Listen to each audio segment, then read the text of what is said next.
So FYI, video is now live, and we'll be going live with the podcast shortly here. And then your video is good, your audio is good, and your website's up as well. Perfect.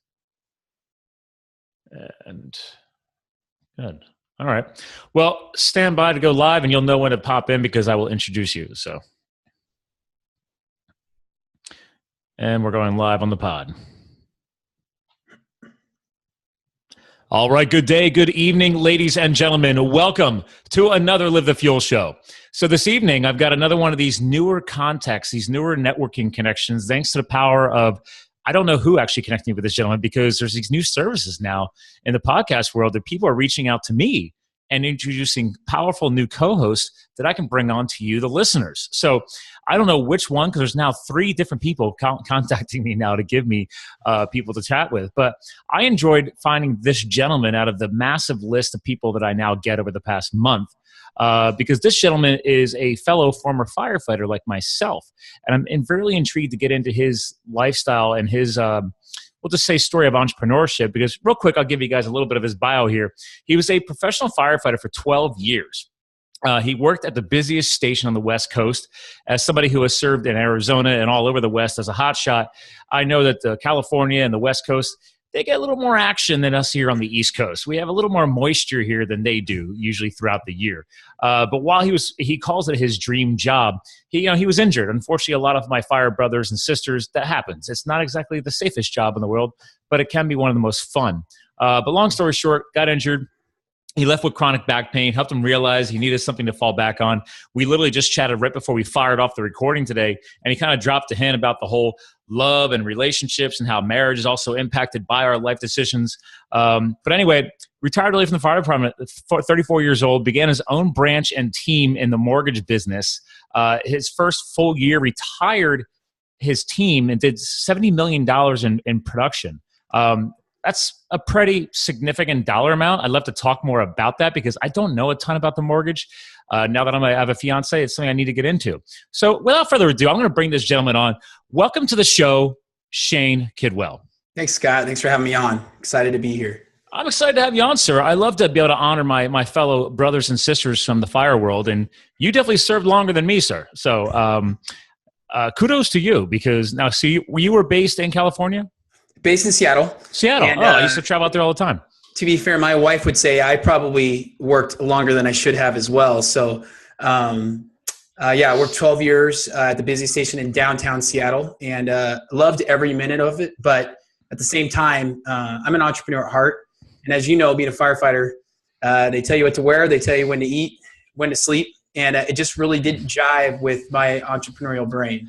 No, but you have to admit, now granted, I didn't have enough time to really, I guess, exercise the entrepreneurial spirit while I was doing the fire thing. But I guess if I could have stayed in the fire world, I probably would have been doing exactly what happened to you. I mean, if you have that itch and you start scratching it, it's going to overtake you sooner or later. And we're all at just different places in the timeline. And if you do it right, you can actually build side businesses, side hustles, and still keep your fire career. I mean, one of our prior co-hosts, back when I first launched a show last year, I met this gentleman in San Diego, California, and he's Cal Fire City, and he's still I think he's a lieutenant or a captain. I'm blanking on his exact role, but he's a career guy, and he's got his own coffee business that benefits firefighters and injured firefighters and all kinds of stuff going on the side, and he's still serving. So everybody's different.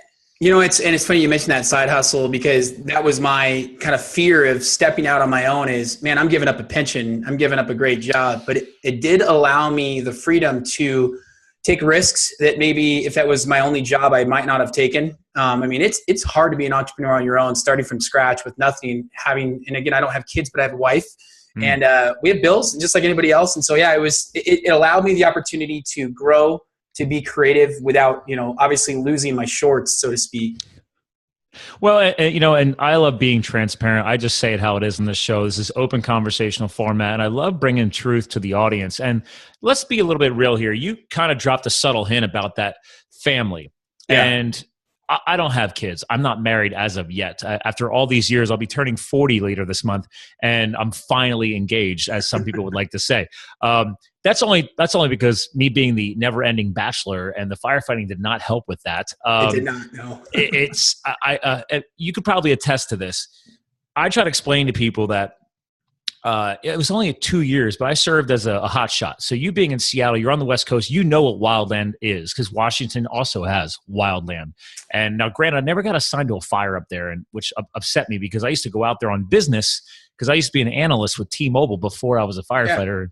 Their ivory towers are out there. But I explained to people, I said, I'd already been a bachelor for a while, and I kind of used the firefighting as maybe a crutch as far as allowing myself to open up the romantic side of me and really finally like dig deeper into that vulnerability of who I was as a man. So I just focused on the career and the firefighting, and then traveling and having an adventure. And when I was laid off during the winter season and stuff like that. So my long story short on that is my excuse was, well, I'm serving 16 hours a day on the fire line, and we're off in the woods, and sometimes we don't come back from travel for a month. So I said, I just didn't feel it was fair to bring somebody else's heart into that situation. So I just made myself stay single during those 2 years. And my people who've known me a long time, they're like, well, how do you explain the before and after that? Because you were also single then too. And I was like, all right, you got me on that one. Preparation time. But let's be real. Like, this is, you could speak to this being an entrepreneur, being a firefighter. Both, depending on where you're at in the timeline, are a major impact in your romantic life. Yeah. No, and God bless my wife. So we actually just had our 9-year anniversary yesterday. Oh, congratulations. And again, marriage takes effort, it takes time, it takes a lot of commitment. I think one of the things that I really have and I don't even know if it's a problem. Sometimes it's a blessing, sometimes it's a curse. I have a business mind. And I think a lot of people can attest to this. When I'm sitting in bed, my mind is churning out ideas, and it's really hard to turn that off. But as we talked about, my wife came to me one day, and it wasn't out of bitterness or spite, but she said, man, if you would invest the time in me that you invest in your business. And she just kind of trailed off. And I thought, wow, that's kind of a life lesson, because at the end of the day, I can always generate more revenue. I can't generate more time. Mm-hmm. And so for the last year, that's one of the reasons that I did retire early, gave up my dream job and my pension, was to have more time with my wife, to grow a family, to make sure we have a good work-life balance. And so it's important. As a fireman in Seattle, I was gone 24 hours at a time. Yeah. I would literally come home at 8 a.m. and I kind of make the joke, I was like Superman. I'd jump in the phone booth, put on my suit, and go to the office. So my wife might not see me for 36 hours at a time. And God bless her, very patient woman. Not a great way to build a romantic relationship by any means, but she stuck with me. She was there from the beginning before I was, growing in my mortgage business and as an entrepreneur, and just kind of stuck with me with it. But yeah, it definitely made it hard for sure. Well, and I can attest to.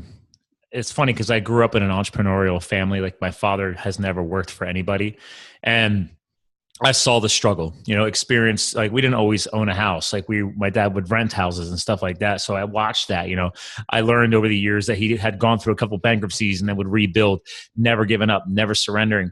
And so now, years later, as I'm a mature person trying to figure out the entrepreneurial world, it's like, oh, I should have actually respected that more. But as a kid, you don't know. Yeah. And when he's gone, he leaves at 5:30, 6 o'clock in the morning, and then doesn't come back until the evening. And it's like, he's trying to put a roof over your head. He's keeping food on the table. He's being a man, or what we feel is our requirement to be a man or a woman, right? Whoever else is trying to make the same struggle. And I think these are some of those untold stories that a lot of these gurus who are out there, you kind of joked earlier about the whole business coach thing and influence. And it's like, you know what, guys, like, we don't hear some of that transparency or that deep vulnerability until they've made it. And maybe there are like people like you're in mortgage, so you understand sales and marketing professionals. Like, do you follow Grant Cardone at all? Yep. Right.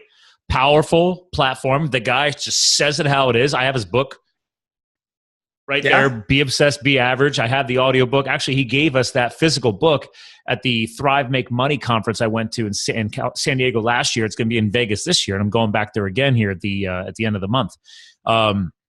He won't be speaking though this year. But the point is, like, he he said he comes out and talks about the struggles and what it was like and what he did. And he used to be on drugs before he started a family and everything, and, you know, because of the stresses of the job and car sales world. And I just appreciate that. But I find that a lot of us don't seem to bring up these vulnerabilities until we've quote unquote made it. And then you feel maybe a little more bulletproof. Do you feel the same way? Do you see that in the business coaches out there or in your industry, in your profession? Yeah, we kind of make the joke. We call the people the peacockers who are always, strutting their stuff, and everybody on Facebook, social media, they always look like they have a white picket fence. And then you realize that when you kind of dig back the layers, man, they're scarred and they're damaged, and we all are, right? We all are, yeah. The biggest thing for me is, I'm just a real guy, and I, like some people would say I'm raw, but I just like to tell people my story because there's a lot of people out there that have gone through struggles. My dad passed away when I was 7. He was an entrepreneur. He was one of the founders of a small little airline called Horizon Air, merged with Alaska. Yes. So I grew up in a very entrepreneurial family where the bank account would go from 7 figures to no figures overnight. My mom wouldn't be able to cash a check. And then my dad passed away, and we were left with nothing. And so my mom, who had been a stay-at-home mom, a 7 and a 9-year-old, had to go out and get a job overnight. So she started her own house cleaning business. And so I would help her clean houses as a 7-year-old. And I think what happens in life is people like us who have had struggles and challenge. I mean, they talk about the analogy I've always loved is that wine analogy where the best grapes that create the best wine have gone through the most struggle. And I think that's true with a lot of, the gurus or the speakers out there is, again, they don't talk about it till they're big, but maybe they did. We just didn't know about it because they weren't big. But if you can't be real, I mean, like there's other people out there who have affected my life positively in business, and people who I've stepped on their shoulders to get to where I am. And man, if we do that for each other, through abundance, like amazing what things can happen in business and in life. And so that's kind of my goal. And in coaching and in building out our team is just being real. Well, I think that comes to a very valid point where I've been a quote unquote coach in many different roles over the years. Am I currently marketing myself that way? No. But when I worked for T-Mobile, for example, they got rid of our managerial titles and then sent us into this deep immersion training for a couple of weeks and had us come back as coaches to coach, develop, mentor, and grow our teams. Because I was managing 20, 30 people. And we realized that you have to treat everybody differently, the same, but I mean, it's like, listen, these are all individual human beings, and like treat them as if you would want to be treated. Don't manage them, don't control them, develop them, and build the loyalty. And again, help them get to the next level in their career. So we got very, very good at career pathing. And I will say, up to this day, I still give props to T-Mobile for doing that way back when, because I was at a couple of companies that eventually got acquired by them before T-Mobile USA even existed here in the States. Wow. Back in the day, on your side of the country, it was a company called Western Wireless, which on the East Coast here, it was called OmniPoint. And then Western Wireless became VoiceStream. VoiceStream acquired OmniPoint. And then VoiceStream got acquired by Deutsche Telekom's branch, which here in the U.S. is called T-Mobile USA, and Deutsche Telekom from Germany. So there's a quick little backstory on the wonderful world of telecommunications. But the point is, like you just hinted at, like coaching, mentoring, development, and that's the whole point, is that eventually each of us do need to step up on somebody else's shoulders. We need that assist. We need to accept the fact that we don't know everything. And we need to find those mentors, those coaches, or that mastermind group, right? Yeah. To get a part of. I'm a big fan of community. Like I have like a small group that I've been growing on Facebook for the Live the Fuel fans and stuff like that, because I truly believe in the power of community. And I was like, that's a way to use social media, for example, for good. It's like, okay, well, you could, if you're going to be on there anyway, maybe pop into a couple of communities and just feed off of that content. Like not everybody needs to participate, but at least take that content. That's free support system. So I don't know if you're in a few of those types of groups or not, but yeah, I mean, I am. I'm in a paid coaching group that I invest in, and I feel that's a big deal. I'm also in free ones. And I think the biggest thing for me is there was a time where I was taking more than I was giving from those groups, which, as you're kind of in your infantile stages of We've business, all been there. Yeah. Right. And then now it's important for me to make sure that I'm giving back. And I think it's huge. I mean, again, like social media, right or wrong, is a platform. And the goal of social media platforms is to keep you on that platform for as long as you can throughout the day. And so like, if we're, like you mentioned, if we're going to be on there, let's be focusing on positive activities. Let's not talk politics. Let's not get into, these rabbit holes. Or just leave your news feed. Yeah, exactly. Right. And honestly, that's what we've done more and more of, is just jump into the groups, talk about business. And the cool thing about it is, man, I would say that if I could probably bet a steak dinner that if you have a struggle today, you could find somebody who's had that exact same struggle, made it through the struggle, and can give you advice that will either save you time, money, or both. And so for me, it's like, why not rely on other generous, like-minded people to find solutions to problems? Because, and you mentioned Grant Cardone, I think he created a book, The 10X Strategy. Yes. Yeah, the 10X rule. Man, how do you 10X your business if you're learning, like if I'm learning how to ride a bike, learning how to create a fire, like why not just ask people who've already done those things, learn it from them, and then go do what I'm good at? So I'm a huge believer in groups. I think a lot of us are, unfortunately, depending, until that little epiphany clicks, you feel like you can recreate the wheel or the next best wheel and et cetera. It's like, well, do you really need to, right? Like, okay, why don't we just learn how everybody else did it? And then say, okay, well, do I have to recreate it, or do I just take the best pieces of that and just start implementing it? Like, don't overhaul the whole damn process. Learn from other people's mistakes. You find the right groups, the right communities, the right webinars, the right support systems. You're going to find that when you find the right community, and you might make a few mistakes along the way, but you'll find that, oh my God, there's people here that actually do want to share their success stories, but their weakness stories. Those things that they had to make mistakes and learn from. Because here's the biggest thing that we're all, I can tell you're like me, man, big self-development. You're going to make mistakes. Absolutely. In health, whether we're talking about health, business, or lifestyle, which we talk a lot about in this show. It's like, guys, that's how you learn. The most powerful chemical and hormonal responses in your brain that trigger memorization and new learned behaviors come from making a mistake. So you can still learn from that mistake from somebody else. The advantage of that is that you accelerate the timeline. So it's like, great, I get to learn how you screwed that up so I don't screw it up as bad. I'm still going to be able to remember it, and I'm going to be able to get past that faster. And then I'm still going to make another mistake down the road, but at least I'm not making that one. I'm going to make something different. And then I can take that lesson back to my mentors and say, hey, thanks for helping me not make that mistake, but here's something new that I just learned. And it's so funny. I was talking to my team today about it. Like, for me, if we make a mistake as a team and it costs us money, but we learn from it, I call that education. That's investment, man. And so, like, for me, it's like the biggest thing I tell my team is, listen, I don't have a problem with mistakes being made as long as we use it as education. Mm-hmm. And you're right. Like, my muscle memory is so refined when it comes to the mistakes I've made, and not so refined when it comes to the things I've done well. Like, I remember my mistakes far more than I remember the things that have gone well. And I think it's just been huge in business as I've grown out my branch, and my team is like, because you talked about like building people up, and like, for me as a business owner, as a coach, eliminating that glass ceiling. Like, there is no glass ceiling. Right. Like, there's always another step you can take in business and in life. And so encouraging that and making sure that we like, if you're not encouraging people to make mistakes, you're not challenging them enough. They're not growing. And with myself, included, you're never going to get to your highest level of performance in business and in life if you're not stretching and reaching and growing. Well, yeah, especially because one of my biggest clients, for example, is I spend a lot of my time developing their clients. So I do a lot of business development, still a lot of sales and marketing professional as well. So I have a contract with them, and then they have contracts with all of their companies that they develop for. And their niche is the HVAC industry. So like today, I was up in Scranton and Wilkes-Barre, Pennsylvania, doing B2B meetings. And again, for some of our listeners, that just means business to business. But Shane and I talk the talk. So the point is, it's like, I'm also that she hired a new team member that's actually one of her employees in New England. And I said, listen, I've spent years of coaching and development. She's like, I hate coaching and developing. She's like, I don't want to. I try and correct her. I'm like, you need to start figuring it out. Everybody needs to, especially if you're leading a business. You have to have at least a little understanding on it. But that's fine. So now she pays me to help with that too.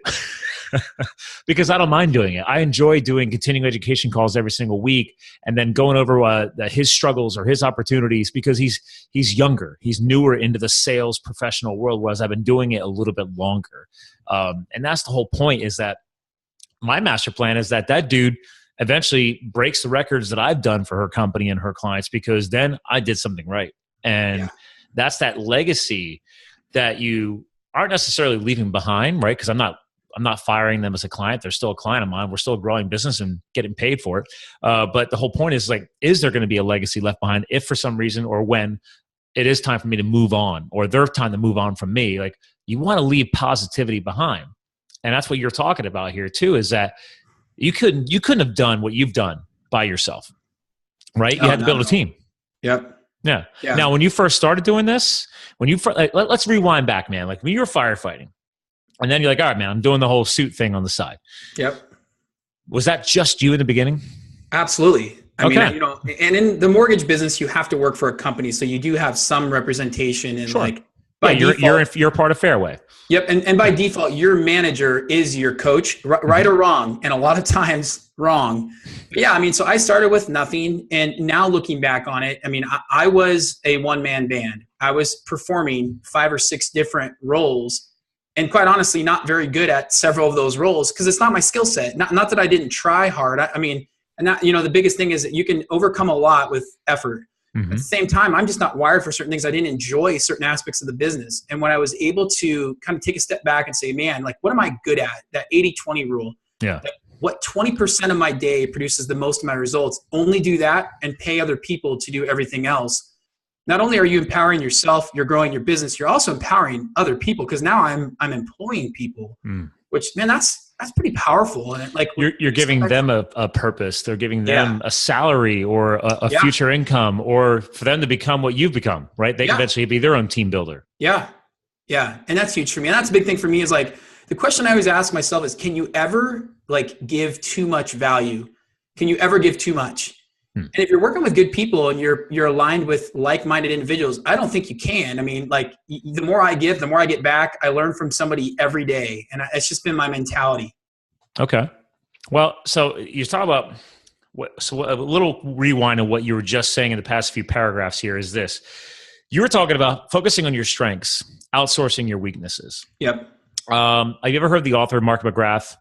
One of his best-selling books is StrengthsFinder 2.0. Yeah, it's an awesome book. Right? So powerful. I have that. When people go to my website, I need to release a second release of this, but I have an e-guide. When people get on the email list, I give them a free e-guide. It's multiple pages.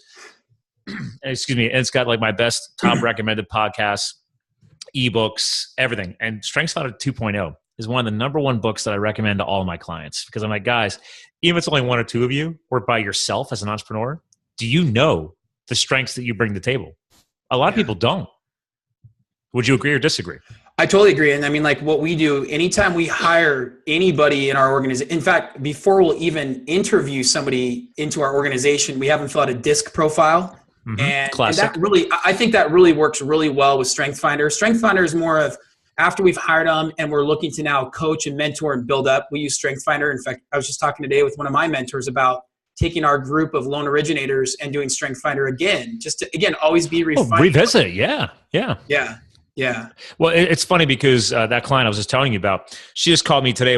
She was in business in Jersey. We were driving back. We have like in the car conference calls all the time. And she's like, hey, what do you think about me pulling the whole team from New York and New England down to like on a Saturday instead of a weekday because our schedules are so crazy? She's like, would you come? And I was like, yeah, absolutely. And I was like, I'm not a big fan of Atlantic City. If that's where you want to do it, like, we could pick another location. But the point was, I was like, listen, if you're going to do this, it can't just be training and lecture. I was like, you got to make it about team building. You got to build about focusing on strengths. And she's like, well, yeah, we do have to do some sales review. I'm like, that's fine. But I was like, I'm going to tell you right now, I was like, I've told you guys now 5 different times over the past year and a half to implement StrengthsFinder 2.0, and they still haven't. I said, if you want me down there, we're doing that exercise. Awesome. Even if you are paying for me to come or not, I was like, that's a requirement. If you want me to attend, we are doing that exercise. I don't care. I was like, it's got to be done. You've been procrastinating. You never did it. This is my professional recommendation. If you trust me, you got to do it. Yeah. Well, I mean, you think about, and in fact, it's so funny. We're on 2 parallel paths here. Today, I was talking about every year we do a loan officer boot camp for our people. Yeah, there you go. Boot camp. There you go. And I'm ready to do another one. And again, I was talking about today, we got to do it on a Saturday because I got to have people where they aren't in their business so they can work on their business, right? Schedules are crazy. That's it. And so we talked about StrengthsFinder 2.0, and we've got an amazing business development guy at Fairway who just happens to live down the street from me, just kind of ironically. And so he's going to come in and We're going to give them the StrengthsFinder book before the meeting, have them work through the book. And the first hour of our boot camp is going to be refining your skills. I think it's huge. It is huge because, and real quick for our listeners, guys, we're geeking out about StrengthsFinder 2.0. But again, you guys can find this on Amazon. I'll make sure it's hyperlinked in the blog show notes for this episode, because this is just something that if you guys, the listeners, are followers of Shane or myself, it's a valuable tool. Literally, you could take the content and apply it to relationships, friendships, career, schooling.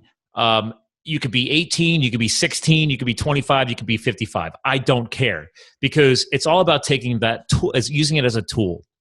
And I agree with you. I think it's very valuable. You brought up the fact that it could be reapplied. You can revisit it because everybody's growing. And now once they're at a different place in the timeline, hey, let's go back. Let's revisit it again. Let's see if the testing results change at all. But also just how can we focus differently? How can we dig deeper into maybe one or two of those key strengths and really help that excel? But also, like you hinted out, man, building a team, every person on your team hopefully has one key strength that's different than everybody else's, because then you're feeding off of each other, especially if you start incorporating it day in and day out. Yeah, I agree. And just because we're talking books, we use a book called The Ideal Team Player. And it talks about 3 characteristics that everybody has to have to fit into a team. And I read the book after I'd already basically implemented the skills just without knowing it. And it's so funny how you do that in business, right? You'll read a book, you're like, man, I've been doing that for years. I just didn't have a book to really kind of dial it in. That's crazy. It talks about 3 characteristics: humble, hungry, and smart. And if you're not humble, hungry, and smart, you're not going to fit on my team. And because I want to exude those characteristics, and I want my team to reflect those same characteristics. And again, that's always something that you always want to be refining and going back to with anything in business and in life. And really, quite honestly, the Ideal Team Player, taking a disc profile, a Strength Builder, StrengthsFinder 2.0, you should do that when you get engaged. Good point. How cool would it be to say, man, my wife, you're looking at a disc profile, it basically talks about 4 categories of kind of your personality traits in business, right? Yeah. I'm a high D. Meaning I'm a driver, I'm a doer, and I don't really want to take BS because I want to climb to the top of the mountain. My wife is a high I. She wants to be chatty, fun, on the phone, bubbly.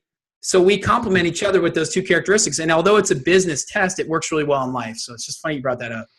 Well, it's interesting because I'm blanking on the name of some of these tests, but have you ever heard of Ty Lopez? Yeah. He's pretty viral on Instagram, and he's always showing off his Lamborghinis and crap. And I'm like, I get it. It's his shtick.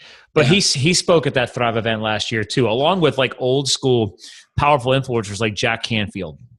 And it's just I highly recommend the event. They always bring in world-class speakers. But anyway, one of his tests goes way beyond the disc. You talk about friendships and romance, and he literally said, one of the tests, it analyzes people on the 3 negative personality traits. So if you're a pessimist, or what's when you're in love with yourself and you don't care about anybody else but yourself, besides being self-indulgent. Wouldn't know the word, Scott. But the point is it'll tell you where you're at on the scale. And his whole point is this. He's like, hey, listen, guys, I'm going to tell you right now. He's like, as soon as you meet a girl, he's like, just do it for fun. Say, we're going to have a fun little test. And then if you see a score from 6 to 10, run. And it's just funny because the guy, he's like, listen, he's like, I don't have time to allow people close to me in my life unless they're sane. And he's like, he strongly recommended these tests. I got to go back and find them. They're in my notes. But I actually, that was another test that I wanted to do for my client. I was like, listen, why don't we start with the disc and then the StrengthsFinder 2.0. And then for fun, we'll save that one for dessert and just see how crazy people are. You never know. It could be interesting. It might be a little scary. I don't know. I'll save the results. We'll see what happens.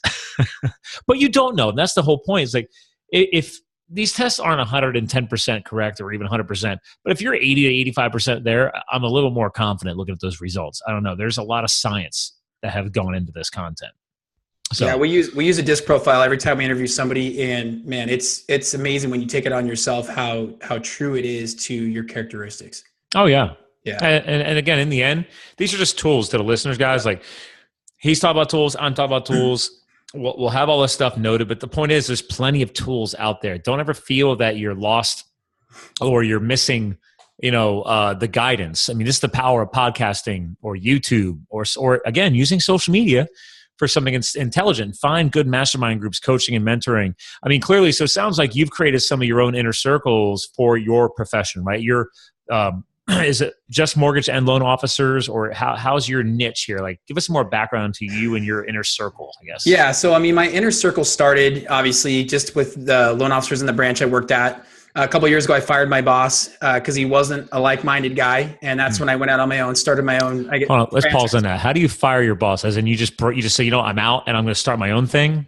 Yeah, I basically said, hey, listen, you don't exude the characteristics that I want to become.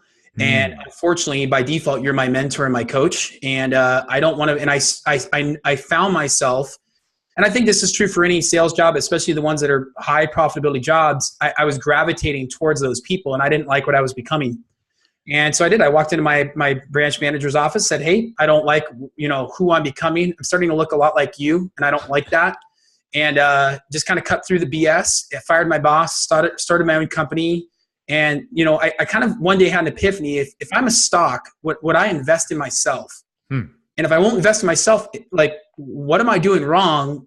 Like, how am I not valuable? And so I realized that, man, I would invest in myself. And if I'm going to pay somebody to build me up, I'd rather pay myself.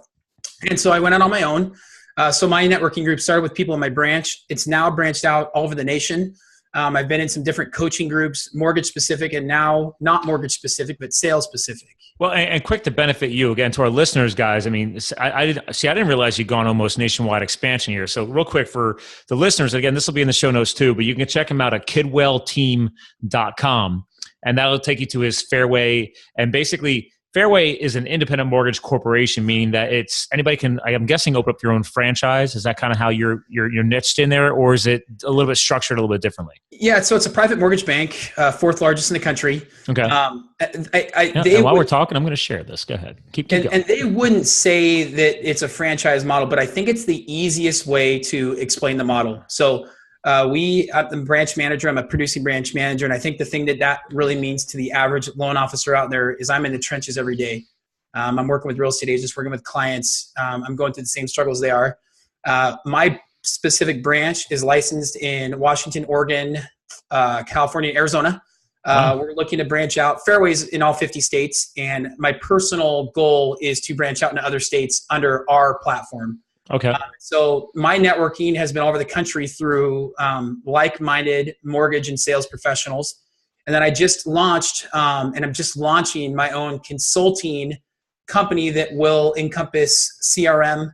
And for those of you who don't know, that's like your content relationship management software for sales professionals. So we use my one big client. We use heavily Salesforce, which is one of the biggest sales CRM platforms out there. So we're actually building our own offshoot of Salesforce, using that as the base platform. Because again, like we talked about, she's done the same.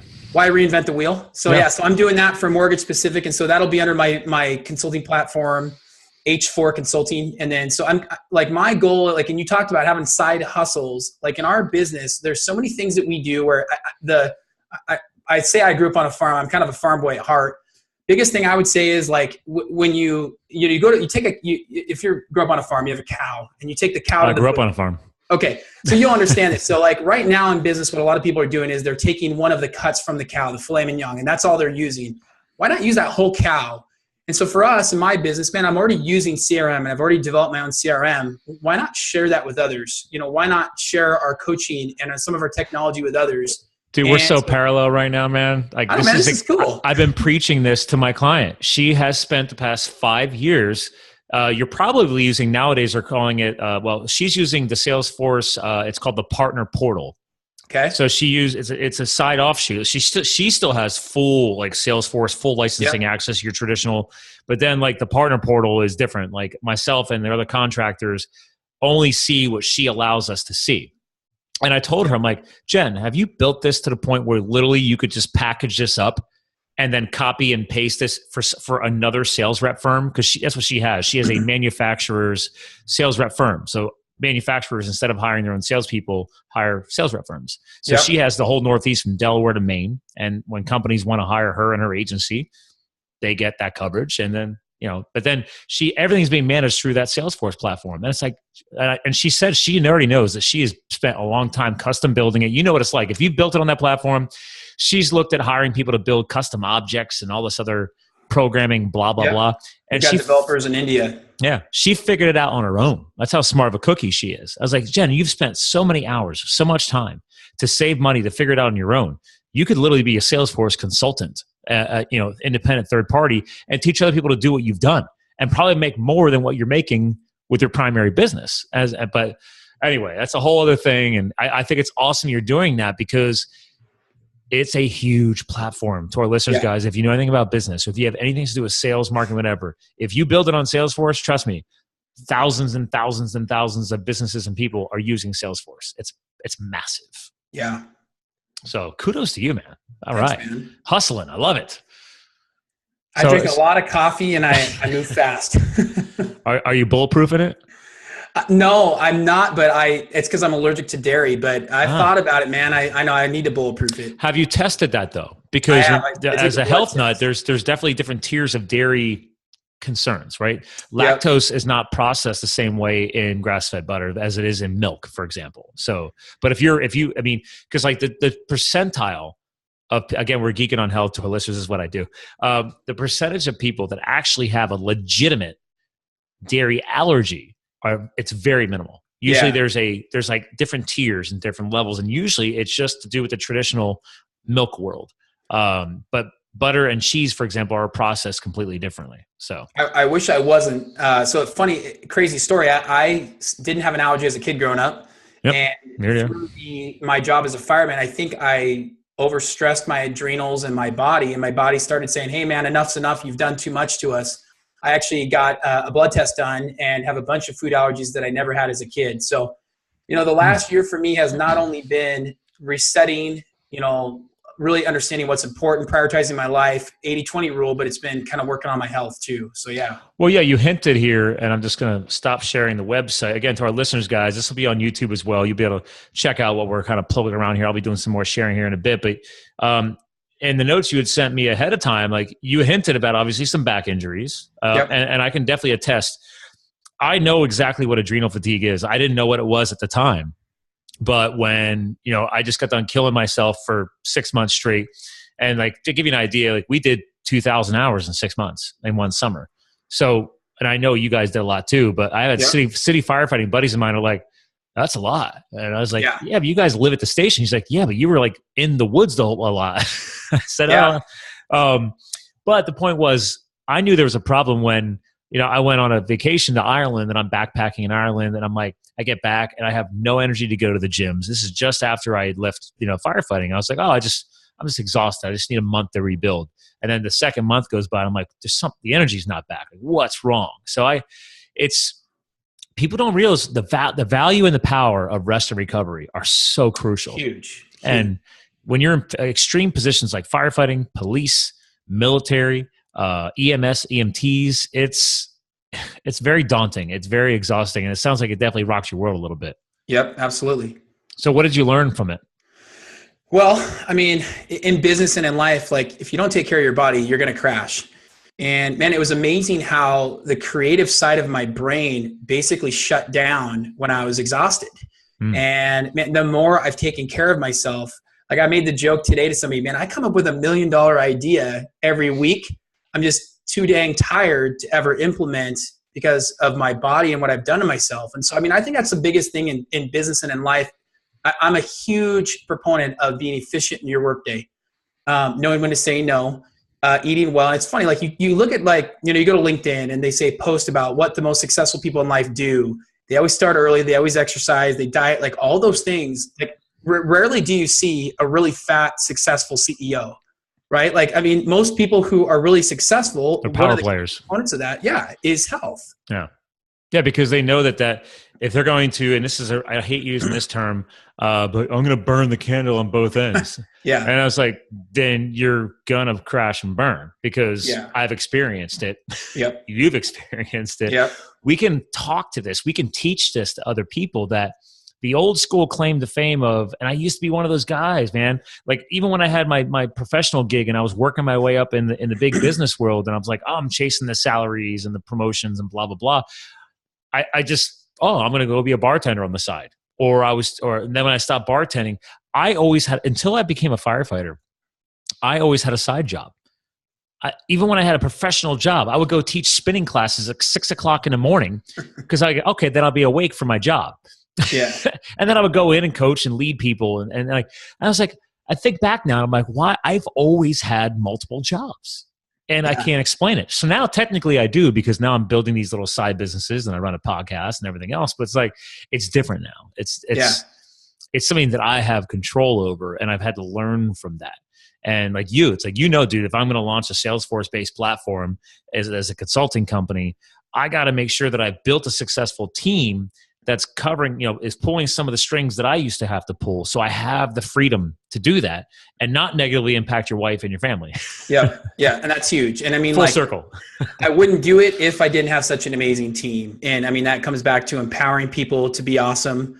It comes back to building systems. I mean, the E-Myth was another book. E-Myth Revisited. My gosh, man. And then watching The Founder, which just kind of hits on that, blew my mind when it comes to building systems and automation and not recreating the wheel, and handbooks and how to get people. So like I always say, like my DNA, my business DNA is in all of my employees. We talk the same, we walk the same, we work in business the same. And if I didn't have that, I couldn't step away. I like the DNA word. That's powerful. Like I'm going back to your website here because again, listeners, kidwellteam.com. But the Kidwell Team, you got a couple. I'm on your About You page because I wanted to just. I love the fact you got the firefighting image on there. You're giving some of your personal life in here. It's not all just business all the time. I'm like, I tell people all the time, like, build your website so it's truly showing who you are and who your team is, and it's not just, oh, these are my services and these are my products. I'm not that way. I believe in a lifestyle brand. And clearly, is that your wife in the right-hand photo here? That is. Okay. So you guys getting a little athletic together? So that was actually, as I mentioned, my dad passed away when I was 7. Yes. One of the things for me in business is I feel it's really important to give back. And the more, income we generate, the more we donate. And so that's a cancer walk we do every year in honor of my dad. And the guys in the middle there are some of my buddies from the fire station. And for me, I think you hit on something that, like, people don't want to work with robots. They don't want to pay robots. They want to work with people that they could crack a cold one with, share an event with, have fun with. And so one of the things we do is we do a ton of events for our clients and our referral partners. And I'd like just to hit on one of your points about working all the time. Like a lot of people in our business, they brag about, I'm available on the weekends. I work all the time. I'm available 24/7. Call me 24/7. And I totally don't embrace that model. Like what we tell our referral partners is, man, we get more done in 5 days than the other guys do in 7. We're just more efficient in our day. Right. And like, I like that. It's not something to like hide. Like we do a really good job. We perform at a high level, but I don't need to do that for 10 hours, 15 hours a day to be able to produce and have really good results. Well, and it's interesting because, and I just connected over to, I think I clicked on your branch, and that's what Fairway Linwood. Yep. So, and I love that we right there, American Cancer Society, American Warrior Initiative. I have my own initiatives. Like actually tomorrow around lunchtime, I'm going to a local hospital here because I'm going to go get to learn deeper understanding in a special medical wing for cystic fibrosis. So basically, best way I could explain that to our listeners is that imagine like literally you're drowning in your own lungs. It has excessive mucus buildup, and literally people who are living with cystic fibrosis rarely get beyond their 20s. It's pretty powerful. So a buddy of mine here, the local chapter in Pennsylvania, that they basically convince young professionals to come in and say, hey, we're looking for new nominees this year, to be, the finest for CFF, and everybody raises money. So it's about finding purpose with what you're doing.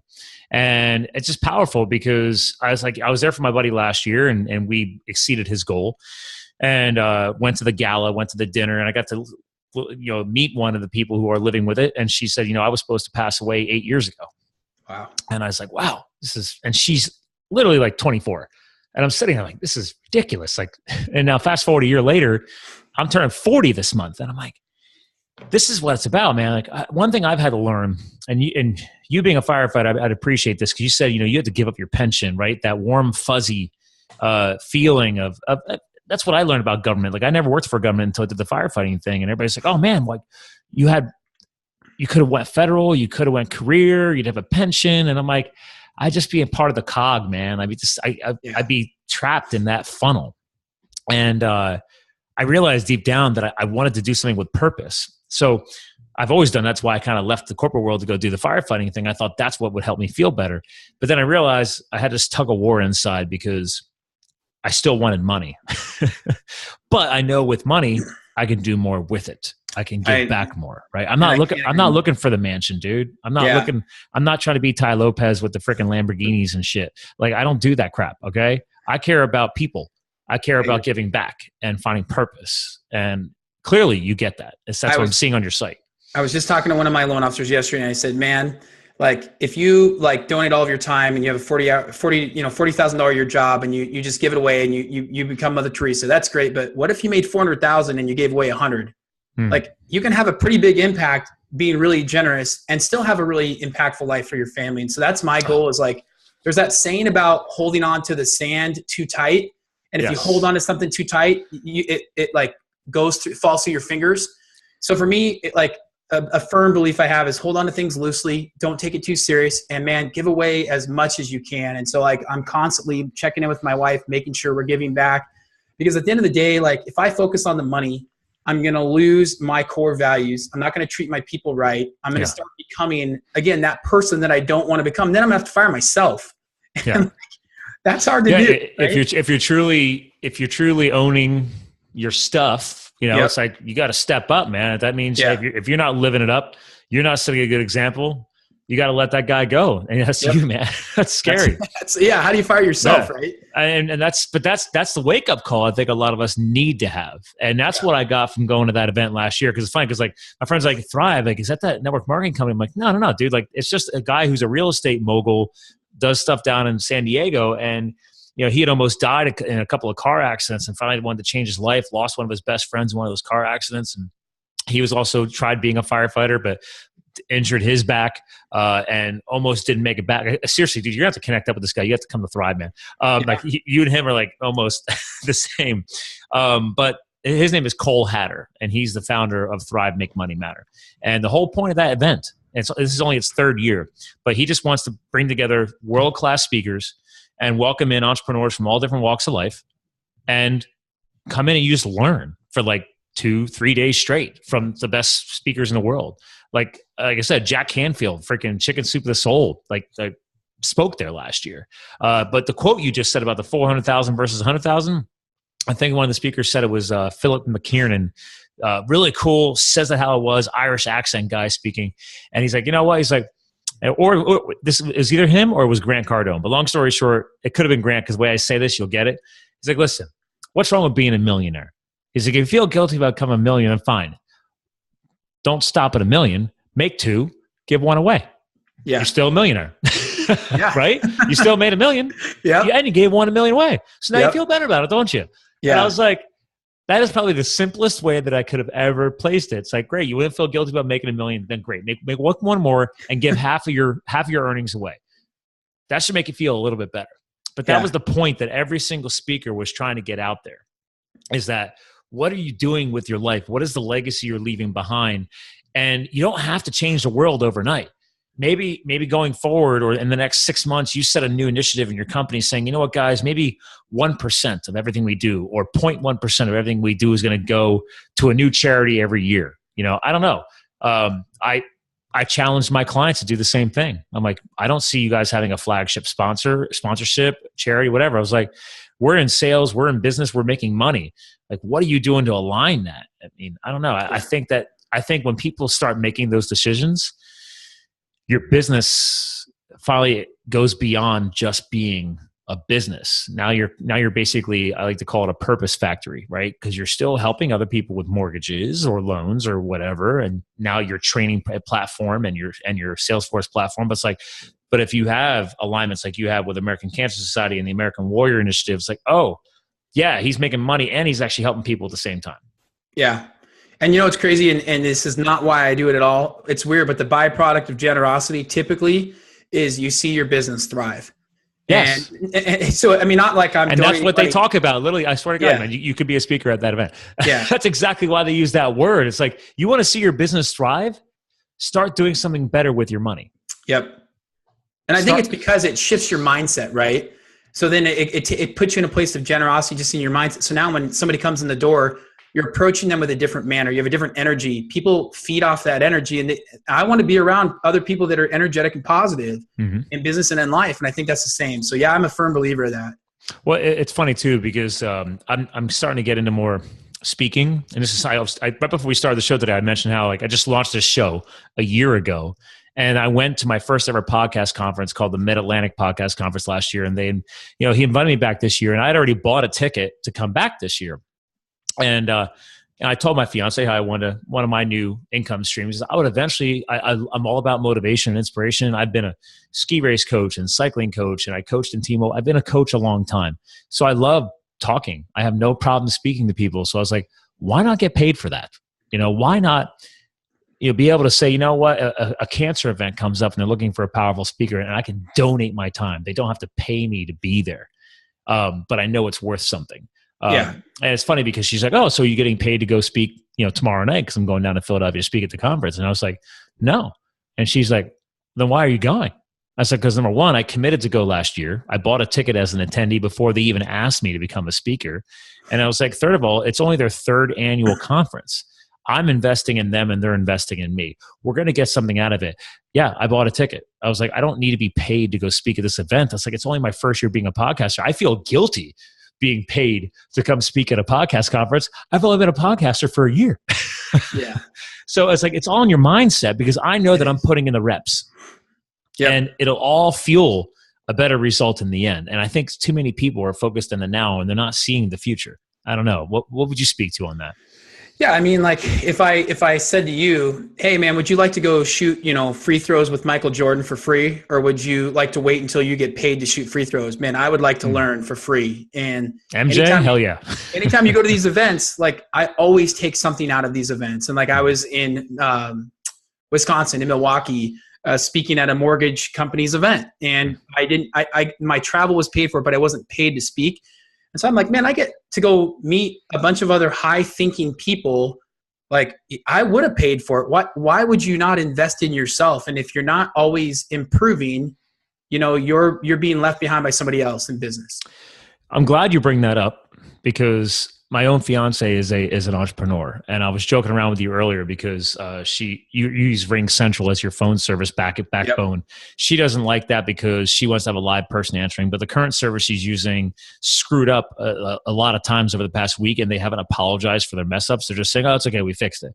And they're like, no, you gave us a bad experience to our customers. Now she's looking to change services. So I was like, well, you got to weigh everything out. My point is, though, she doesn't understand my passion for events. And I said, listen, I'm not trying to go to an event every single week, because then you're on information overload. But that Thrive event that I went to last year, and I'm wearing the bracelet right now, we call ourselves the Thrive Tribe. And the other side of the bracelet says, make money matter. So I wear this year round.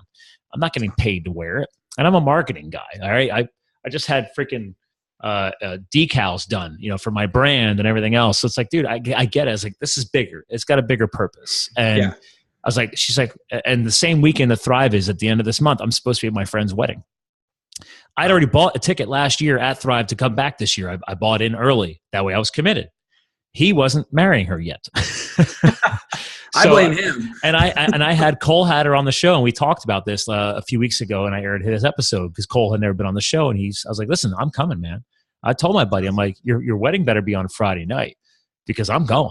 I'm going on Saturday and Sunday. I'm not missing the conference, because I explained this to my fiance. So you just said it. I said, this is a commitment to myself and to you. I was like, I commit to better myself and grow myself. I can't just go in and work with the same clients day in and day out and keep growing business. And it can't be all about sales and commissions and everything else. It's bigger than this. And not everybody understands that. And not everybody's ready to understand that yet. So I have a feeling you probably have had this conversation with a few people yourself. Yeah, I mean, I'm a big sports guy, and up here, in the PNW, it's the Seahawks. And I was talking about our coach, who's an amazing guy, Pete Carroll, and he's got this mantra, always compete, and he's very positive. And I said to one of my loan officers, I said, man, could you imagine if he stopped challenging Russell Wilson to get better? Like, what would that look like in sports? If you aren't challenging, your team to get better all the time, what are you doing? Like, what's the point of having a coach? They're not challenging you to improve.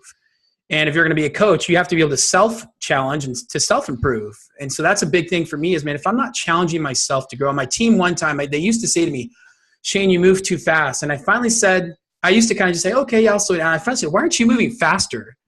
And I kind of said to them, listen, you came to work with me because of my energy. I'm not going to change who I am and slow down. You need to pick up the pace. And I think that's a huge thing in life is always challenging yourself and challenging those that have agreed to be a part of, your tribe or your network. Well, and let's be real. I think a lot of people sometimes are afraid to be in a tribe or afraid to be in a network. And again, I've said this before, I think we're just all at different places on the timeline. And that's fine. That's okay. Yep. I tell everybody, guys, the personal self-development, professional development, the resources are out there, man. I can remember one of the first books I ever read when I started trying to grow myself. This is years ago. I think it was What Color Was Your Umbrella? Or is that the name of the book? It's a career. I think it was What Color Is Your Umbrella? Long story short, it was one of those self-development books you found, and you walk into a bookstore like Barnes & Noble, and that's in the self-help section. And it's supposed to help you figure out what career you're supposed to do. And I was looking at that when I was 25. And everybody's at a different place. It's you may not be able to figure it out tomorrow or next week, but just start putting in the reps, put in the work, do the StrengthsFinder 2.0, do a disc analysis, find circles of influence. Hell, create your own. I mean, you didn't always have your own, but eventually you got to the point where I'm I need to build one. Yeah. And I got a team to nurture. And especially social media. You could get on social media right now and post, hey, I'm looking to have 4 people challenge me in my personal and professional life. Who's in? And I can almost guarantee you would get 4 or 5 people that are also looking to do that same thing and have, some personal development. I love that. And right now I'm back just because I know we're getting to the end of the episode here, and I want to give a little more sharing to you and your site and your team. But you got Martin on here. We got shout out to Brooke. So clearly this is some of your core team, I'm guessing, out of this is the Linwood location. So we've got, our core team. We've actually got a couple locations. And I've kind of segmented each one out to have their own kind of shout out section. And Brooke and Martin are loan originators. So they're, at the front lines of the sales, our support staff who, quite honestly, I tell people, I would rather keep support staff than keep loan officers because they can be replaced. Good support staff can't. So I should really have them on the front page of my website because they're the ones that do all the heavy lifting. But I can actually tell you yes, because who's dealing with and nurturing your clients ongoing all the time? My team. I highly recommend 100%. That. Yeah. Yep. People forget who's the front lines. Yeah, I agree. I totally agree. Yeah. Or if nothing else, just have a nice big group photo too. I mean, that way you can have these guys and your support team in there. So, and I think it adds a human element, right? Because nowadays so many people are outsourcing. So many people have third-party call centers. And it's no, dude, this is your support team. This is Team Kidwell. So what we started dabbling in is Facebook Live. So I just did a Facebook Live video last week, and I actually just walked through my office with my camera, introduced my team. We were doing kind of a client appreciation day. And for me, my clients are my staff. So we were getting my team's cars detailed at the office. So company come in, detail the cars. And as we were doing that, I walked through the office, just introduced everybody on Facebook to my team. That's cool. I like the little employee reward there. The whole nice little detailing. Was it a legit detailer too? It was legit, man. It was they're spending a good amount of time on each car. Yeah, I mean, it was a full day event. My car looked brand new. Nice. Was he breaking out they call it the clay bar? They had the Carnuba. They had the Carnuba wax going, and it was pretty legit. Yeah, that's one of the things we like to really make sure we take care of the team. Well, and I think that's a nice touch. You're thinking outside the box. You're not buying people a freaking plate of donuts and a box of coffee and saying, "Hey, thanks for being on the team." First of all, don't eat donuts. Second of, but I love what you guys got going on. What do you guys got coming up, man? You got a big year ahead. Or the rest of the year, I should say, to close out strong. So Yeah, we're on pace to do 110 million in our second year, which I'm looking at 12 months. Yeah, it's awesome. And I've got some side hustles. So my whole thing was when I gave up my pension, I had to replace it. Mm-hmm. So I'm investing in some investment properties. My wife and I are closing on a duplex this month. We're building out, our H4 consulting. We got a lot going on. And then the biggest thing for me is like, and I hate when people say I'm going to try to do something. So I will. So my goal is, and I will, we've been supporting some well development in Africa. So for clean water in Africa. And we've donated a lot of money to that. And my goal, and I'm going to go visit all those wells. And so that's been a goal of mine. And so to build my team out so that I could leave, my clients would be taken care of, and all of our referral partners would still be treated like VIPs. So that's what's on the calendar for us. It's a big year. That is pretty awesome. Dude, what are you doing the last week of September, man? You gotta come down. I swear to God, like Cole Hatter. I'm free, so we might have to make this a reality. Cole Hatter literally started his own he built like a school in Mexico, and they go. He takes his inner circle team down there a couple times a year. They all drive from California with toys and groceries and fuel and that. And then one of his guests last year, I met him. His name PJ Dixon. I forget what he lives with, but he's wheelchair bound. But he's also like a black belt. Like his arms look like they're just bone, but like he can move his arms and immobilize you as a black. I don't know how the hell he does it. Anyway, PJ is amazing. He's coming back and he's speaking this year, and he's so honored. But we lifted him up on stage last year because he did one of those. It was not really crowdfunding, but he wanted to. Pencils of Promise. Have you heard of Pencils of Promise? No. Pencils of Promise is basically a platform where anybody can go in and register, build up your own page, and then you can raise money for schools around the world, just kind of like you're talking about. Or you can either build a school with your fundraising page, or you can raise money for like school supplies, yada, yada, yada. It's gone viral, man. There's famous musicians having their own Pencils of Promise pages and campaigns because people are trying to find a way to add purpose. Anyway, the first Thrive, he tried raising enough money to build his first school, and it didn't finish off. So at the end of the event last year, we pulled him up on stage, and no joke, nobody knew what was going to go on. And Cole's like, all right, guys, right here, right now, nobody has to do it.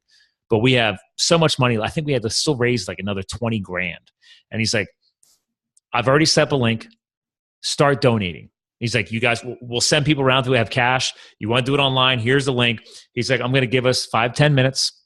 And I'm going to let you, PJ, tell you more about why he started this last year and why we're trying to help him finish his journey. He's like, listen, he's like, whatever you guys don't donate to hit that threshold, he's like, I'm paying for the rest. So wow. he right on stage. Powerful. It was awesome. And obviously, dude, we hit his free. I'm sitting there refreshing on my iPhone, and I'm showing the people next to me in the audience. I'm like, dude, we already crushed it. And they don't even know. Like I'm sitting there donating, everybody's donating, and I'm watching the numbers just go, go, go. And I'm like, this is real life crowdfunding with a purpose. And like I have hair standing up on my arm right now because I was so fired up from that moment. And I'm like, yes, that's what I'm freaking talking about. And it's just cool experiences like that I was like, yeah, I'm probably going to go back every year now. Yeah, well, do me a favor. So send me that information. I definitely will. My calendar is free, and it's on. Where's it at? Is it in San Diego? Vegas? Vegas, okay. Yeah, so it's even easier. It's cheaper to fly there. Yeah, I got no excuse, right? Yeah, first year was Vegas. Second year was San Diego. This year he's bringing it back to Vegas, cool. And I think we're doing it at the Hard Rock. Dude, he's got like a killer room block. I think I'm paying like $300 for the weekend for the hotel. I was like, are you kidding me? It's stupid. And it's a business expense. Thank you very much. Entrepreneurship at its finest. And it's a self-development and a professional development. But we even have, who's the Olympic speed skater? What was that guy's name? Ono? Apollo Ono. Yeah, yep. He's speaking. Wow. Yeah. Oh, yeah. He's a freaking former Olympian now. I'm like, what? So, I mean, I'll send you my referral link. Cool. I'll email it back to you. But if you just want to like look him up when you get off the phone here before I get him, it's just attendthrive.com. To our listeners, guys, I am going to put this up on the website because I actually have a referral link because admittedly, dude, I've been preaching this for so long. They made me an affiliate. And if I refer enough people, I could level up to a better attendance package. I don't know. I don't care. I'm going anyway. It doesn't really matter. But if I can help other people get there, I just think it's a powerful experience. And even if it's just you who goes, I know you'll bring back so much juice for your team. It's just going to be freaking, you'll be so fired up. I literally have 2 journal books full of notes from last year. I was just going crazy. I went old school and was just handwriting everything. I keep telling people I'm going to eventually take this stuff and turn it into blog articles, but I'm just so busy I haven't done it yet. So, but you were talking about earlier about 10X. 10X, man. I told you he spoke there last year. The average. So he was one of the speakers. So yeah, they're not messing around. He's got a hell of a lineup. Awesome. So I'll definitely send it over to you. Cool. But listen, I want to respect your time, get you back to your family. Just so you know, and I'm honored that you chose our show to be one of your first podcasts. Thank you again. Thank you, man. I really appreciate it. I've done this for a few people. As one person said, he's like, dude, you've pardon the term, but he's like, you popped my cherry in the podcasting world. And I was like, okay, thank you. And I've done it many, many times for other people. So it's like, because the whole point here is get outside the norm, get outside the box, do stuff different. And God forbid, this could be more content for you that could help you grow your brand and your initiatives. And that's all I'm trying to do here with Live the Fuel. But for you, sir, for our audience, I give the final word of the show to you.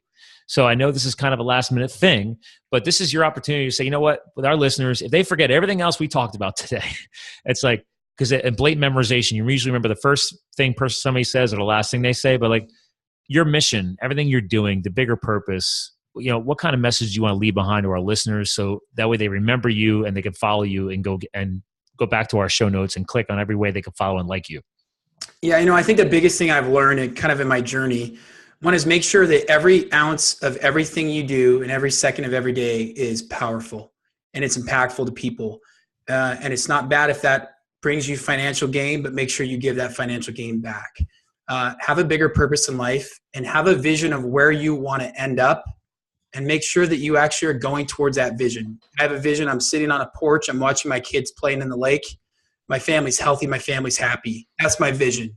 If I didn't have that vision, I wouldn't have the right motivation and I would be going in the wrong direction. So create that vision for yourself, get on those train tracks and don't let anybody kick you off those tracks. I like that. Get on those train tracks and don't let anybody kick you off. I'm loving it. Well, hang tight. I want to give you a proper goodbye. Cool. But thanks, listeners, guys, again, check him out at kidwellteam.com. I mean, he's got what it takes. And if you know nothing about mortgages, this is bigger than just mortgages and loans and everything else, but it sounds like he's got a pretty epic team you might want to work with, especially the people on the West Coast that are listening to this show. But again, check him out at kidwellteam.com. Everything you could do, Facebook, website, everything will be linked in the show notes like we always do. As John Lee Dumas says, we have the best show notes in the industry, so I'm just trying to follow a great mentor myself. But to our listeners, check out attendthrive.com. We'll have that linked in here as well. I hope to see you guys out in Vegas. It's a powerful event, especially it will probably change your life for most of you. But again, thank you again for Shane being our co-host today. To our listeners, guys, this is what we're all about. So keep living the fired up epic life. We'll talk to you guys again soon. And you're free of the pod. Awesome. So we get a lot of energy and momentum flowing. So it just rocks. So cool, man. I'm sure you probably had no idea how this was going to go. Dude, I just, like my wife, she's always like, when you go speak, do you plan? I go, man, I just wing it. No, that's what I do. Like people are like, oh, I've had countless people. Let's see, tomorrow I'm airing episode 108. So I air 2 episodes every week, Monday, Friday. Awesome. I've been putting in the reps, man. And people are like, you have no format? And I said, well, I mean, my editor will add a pre-recorded intro and a pre-recorded outro on. No. I was like, what do people swear? I'm like, I take it as this. If you got so fired up on my show that you drop a couple of profanities, I'm okay with it. Big deal, right? Yeah. I mean, there's so many words. If that's your biggest complaint, don't listen to the show. I mean, you can piss people off no matter what you do in this day and age, right? Yeah. Cool. Yeah, well, man, send me the info on it. I'd love to push it out to my sphere and give you some props. And man, I'm serious. I have to look at my calendar, but if I can attend it, man, that sounds like it's funny. It's very like-minded. Yeah. And like I said, he's literally, he tried being a firefighter. I hope the other guy that I met there with that fire captain last year, because he was on the show. I've had literally, let me see if you can actually see it from here. Actually, let's take all of these people, 2 Post-its. All of these people are the people that I met at Thrive last year, all these names, and I've had on the show. I've met more than these, but these are all the ones that I've already brought back to the show because I'm trying to honor a powerful event like that and help these people get more exposure in the online space. Awesome. So And it was funny because even Cole Hatter, he's like, dude, he's like, you could like name your show the Thrive Tribe Podcast. I was like, maybe I'll take all that content and recycle it as a secondary podcast and give that back to you and your community, because I've taken so much out of that. We're bouncing around some ideas. So it's cool, man. It's very cool. It's about the bigger picture, man. And I love what you guys are doing. And I like the fact that it's an independent platform. And when people are wired the right way, it sounds like you guys got a hell of a team getting blown up here, man. You got a lot of growth ahead of you. Thanks, man. I'm excited about it. Yeah. Yeah. So the email you emailed me earlier, I could just reply to that and I'll forward over. All right. I'll get that information to you. Send all that stuff over, and then I'll boost it and pimp it out as soon as you're done with the the podcast. And oh yeah, that'll be coming out. You'll be coming out in the next. You'll be coming out this month. I just don't know where you're at on the calendar, but I'll send you all the Thrive info as well. Awesome. So you have that as well. But yeah, you always get updated, and then I blast it myself too on Facebook, Twitter, LinkedIn. I've been on LinkedIn since it was founded. Cool. The YouTube, everything. So cool. Yeah, man. Cool. I love it, man. All right. Have a good night. You too. Be blessed. Later. Take care.